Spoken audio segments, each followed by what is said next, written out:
Well, here we are again in the L39 Albatross. I'm doing this small landing video because my brother challenged me. Technically the video is long, but apparently the original video got cut off by the Windows game recorder, so yeah, it's pretty nasty actually.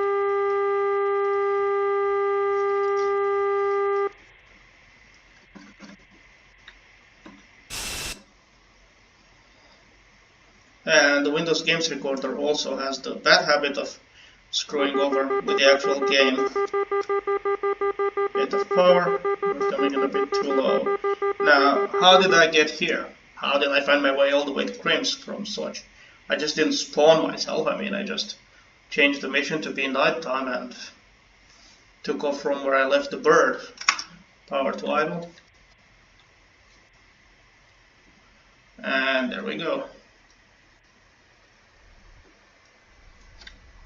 Let's just let it roll. I'll engage the air brake. Power's completely idle.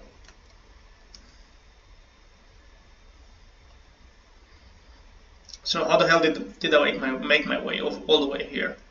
Well, quite simple actually.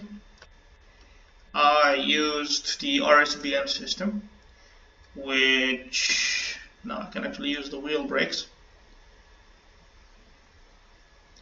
which basically provides me with heading and distance towards wherever I need to go. It's a lot like the VOR in the Western world, but I think it has a slightly longer range than the VOR, about 200 clicks. I'm not sure exactly what's the range of a VOR station, to be honest, but I think it was a bit longer than a VOR. And it provides me with the distance and azimuth or heading component that I need to follow to be, to get to where I need to go. Where are we taxiing to? Okay, we could taxi to there, I guess. Or we could taxi to the hangars, or these parking spots to the side here. By the way, we are at the Krims airfield, which is in Russia. And it's one of the airfields in the northern part of the Caucasus map. Now, how I got here? Well, I'll explain it briefly. I use the RSBN, and RSBN basically helps me use stations along the way to get the distance and heading I need to fly to get them. And I got to Krims by flying to the Krasnodar Center airfield, and from there simply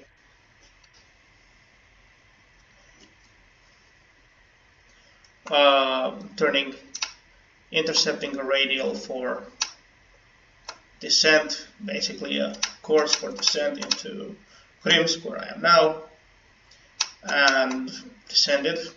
Then used the other beautiful component provided by the RSBN system called the PRNG, which allows me to not land like the ILS. It's not an ILS system. It's similar, to maintain the glide slope to the airfield I'm tuned into. Airfields can have one or two frequencies. One is for PRNG, the other one is for actual RSBN navigation. We're just gonna stop it here. We're gonna raise the flaps. And everything is controlled by this magical station here. I'm actually going to show it to you. And first let me just give myself a bit more intensity and change the light coloring so you can actually see the instruments better. This lovely instrument here. So navigation is my actual VOR station in Western terms, while landing is the PRNG, this landing system, which allows you to land in bad weather basically, or at night when you have no other visibility, you cannot do anything else, or it's simply dark. And here you have all sorts of controls for it. It has a volume knob, it actually does emit Morse code like a VOR, and you have initial azimuth and distance settings, And here I'm tuned into the Krimsk station for navigation and on its PRNG system. I'm going to show you on the actual instruments I have here. Now this comes in 3 modes, so navigation, where I can put it in navigation mode. These lights tell me that it's receiving constant information about the station, so distance and direction. It has also a descent mode, which I can engage, which constantly again receives this information, and the landing mode, which is the actual landing mode, which will affect what I see on the instruments. So on descent mode, it will actually leave you about 20 kilometers away from the airport at an altitude of 600 meters. And from there you can actually engage. The landing mode, and it has glide, slope and course on the landing mode. On the descent mode, it has a horizontal line that you need to follow to get to the right altitude. And of course the direction to the station, which is this pointy needle here. The station's somewhere behind me, but I'm on the ground now, so I'm still receiving from it. And here, move the stick away, you can see the DME in kilometers, the distance measuring equipment. Now when I'm in navigation mode, I can enable the SDU, of course, which is the flight director, you might know it on that name. And I can still get the heading and distance that I need to fly to the station. So even in bad weather, technically this plane could fly. The RSBN, as I said yesterday, it's used a lot by Russian aviation, basically invented by the Russians. It's an equivalent of VOR. It's not that different from it. It performs the same function, more or less. And the PRNG doesn't let you land, it doesn't land you, but it's a land assistance system. So I guess it's pretty good. This is all 1960s technology. I mean, the plane has come from the 1970s, but this is all 1960s technology. And let's open the canopy. Well, I get a warning light that the canopy is open, so I can actually hear the engine. My landing lights are still on.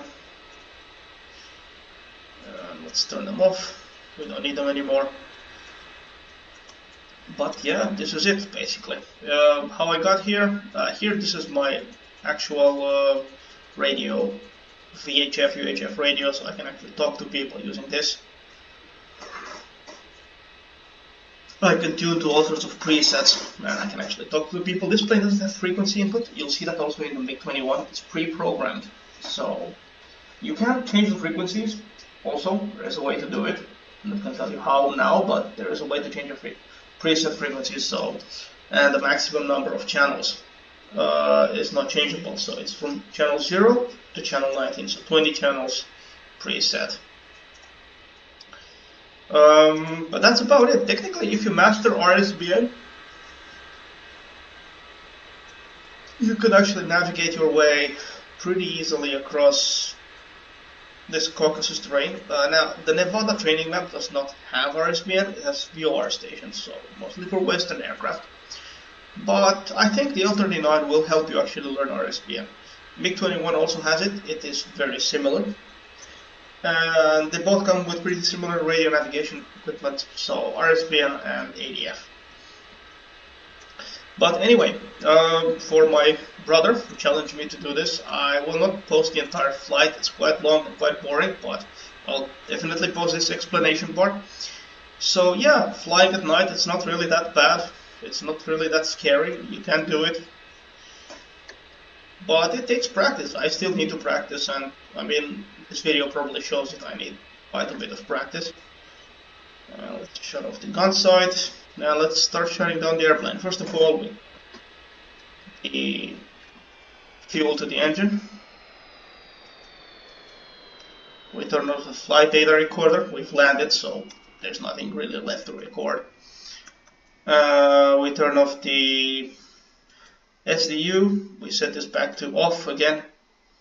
We turn off the wing tanks, which were empty by the way.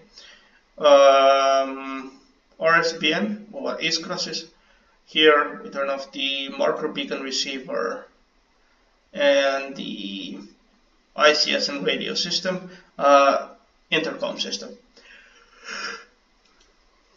We turn off the ADI, we turn off the engine, which also turns off the pumps. We shut off the inverters. Finally, emergency generator, main generator, which is no longer powered by the engine, so now we're on pure battery power. And finally, the battery. Everything goes out. Of course, what I would do normally, I would just turn the lights off, and then finally the battery switch. This is still on, but it's because it's a lit instrument by the same circuit, so it's drawing minimal power from the battery. Anyway, thanks for watching. I hope my explanation was appropriate. This was a night flight. I have to practice these more. I mean, during the day I don't have any problems flying, but during the night, not well. You know, it's dark, you don't know where you're going, but it's doable.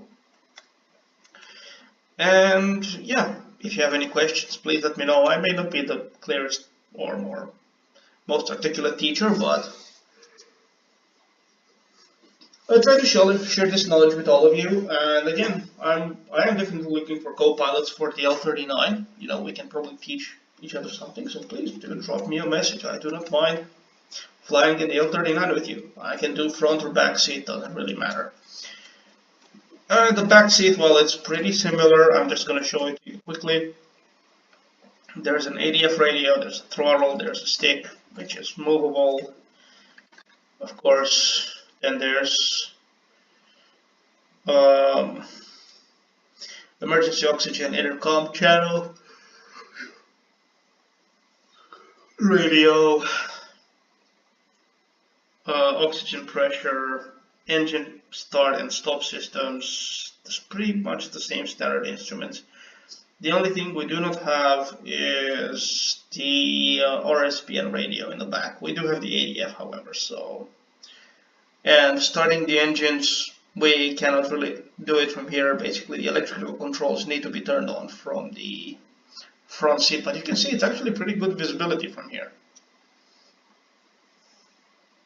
So yeah, definitely, again, try the L39. So yeah, the back canopy does open, but it was locked, so now we can actually have the back seat guy step out. Anyway, thanks for watching. I'm not going to dally here a little longer, no more lollygagging. And apologies for the yawn. Have yourself a nice night. Goodbye.